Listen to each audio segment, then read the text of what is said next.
Final trade of the day, we're talking about crude oil, and it's been a volatile ride.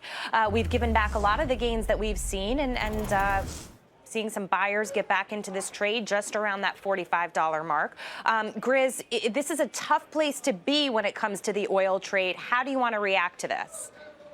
Jackie, I'm a seller. I'm selling the D's at $45.40. I put my stop up above at $46.50, and I'm looking for a move back down to $43.40. And the reason why I did this is because, you know, the likelihood, number one, I think Trump's going to win this election. So I think if the equities market goes lower, crude oil is going to follow it. But beyond that, OPEC can't come to an agreement. Their Platts reported that they're producing 300,000 more barrels a day since they started talking about the cap. So they're pumping all out right now. So I think it's negative for crude oil no matter who wins down the road. Okay, Scott, your view? Well, I actually think the crude oil market is the market that is least impacted or going to be least impacted by the presidential election. So we can trade this one on fundamentals. I think the only way crude oil gets really impacted by the presidential election is if we see a big move in the dollar.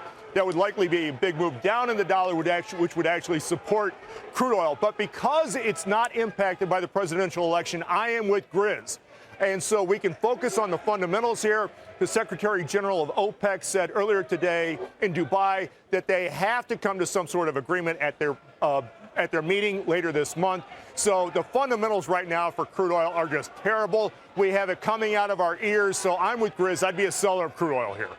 And Jackie, let me add real quick. They're talking OPEC right now about an 800,000 barrel a day cut. And as I just said, they're producing 300 more. So this cut has to be well north of 1 million barrels for it to make a difference in this market right now. So they come out at 800,000. I actually think that's bearish. All right, and of course, we're going to get the Department of Energy report on inventories tomorrow. Monster build last week. Grizz, what are you expecting tomorrow?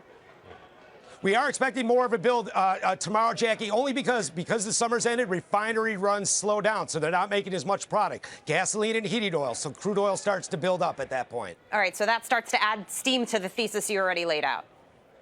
Correct. Okay, let's get the bottom line on the crude oil trade. Grizz is selling $45.40, targeting a move to $43.40. Each tick in this trade worth $10, so risking $1,100 here to make $2,000. All right, that's going to do it for today's show. Thank you so much for logging on with us on such an important day. Meantime, if you missed anything, head back to the website, futuresnow.cnbc.com. Everything will be there for you, and we will be here on Thursday when we have a definitive answer on this election to give you more insight and more trades. Join us then.